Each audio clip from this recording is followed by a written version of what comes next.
Hello again, everybody. It is Tuesday. It's March 24th, and it's The Scoop. I'm your host, Joe Brocious. And I'm Heather Hunter in regular attire today. No St. Patrick's Day.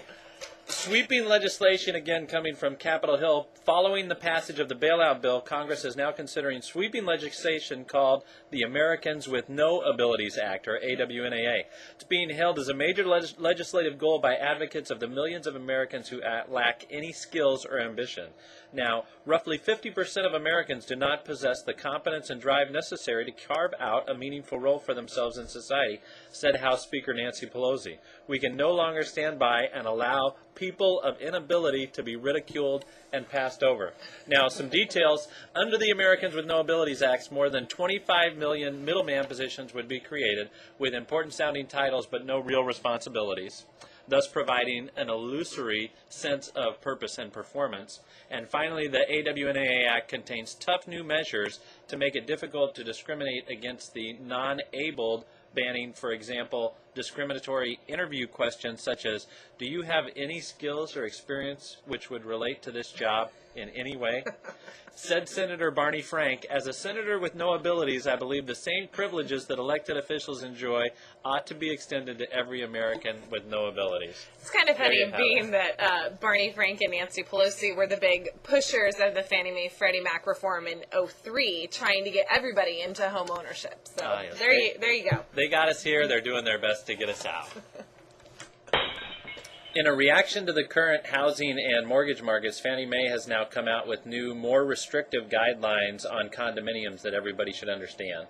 Yeah, Fannie Mae has imposed a rule that 70% of the complex that you're buying in be owner-occupied. Previously, it used to only be 50%. And now they've also imposed a new rule that if 50% or more of the homeowners are behind on their homeowners association dues, they will not lend in that condominium complex.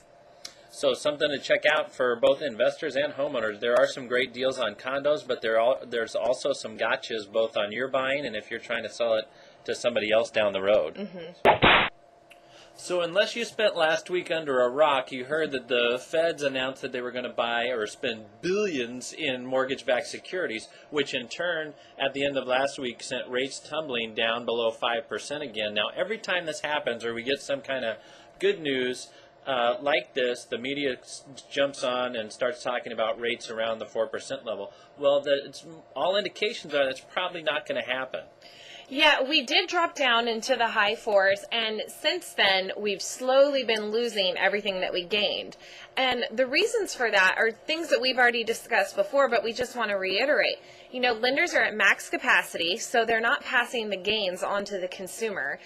The feds, when they announce that they're buying more mortgage-backed securities, you have to remember they're buying mortgage-backed securities that have rates of 6 to 7%. These are people that are looking to refinance down to the low 5s or high 4s, so the feds get a quick return on their investment.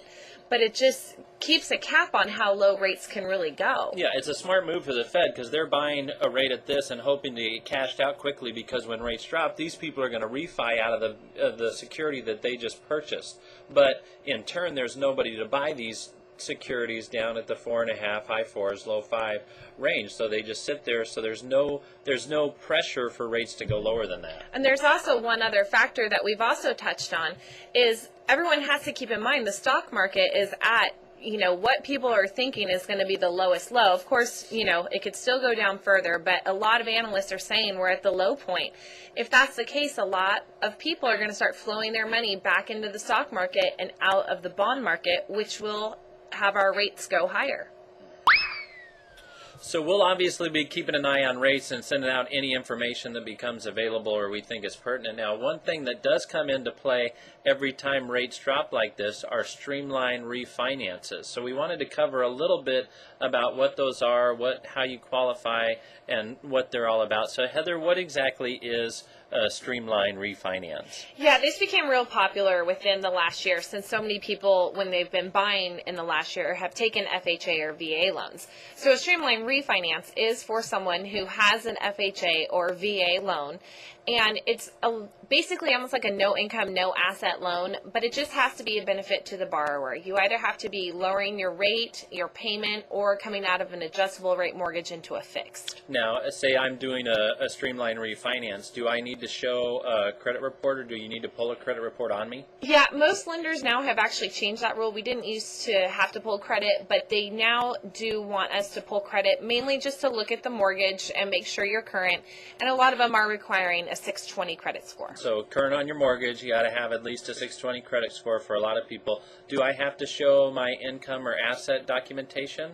No, we just list your employer, but we don't have to show any income or assets. Okay, what about, do you have to do an appraisal on the property? Because my home value, or a lot of people's home values out there in the last year, or whenever they took their loan, have dropped from where they originally were. Yeah, that's the beauty of a Streamline Refinance. We do not have to have an appraisal.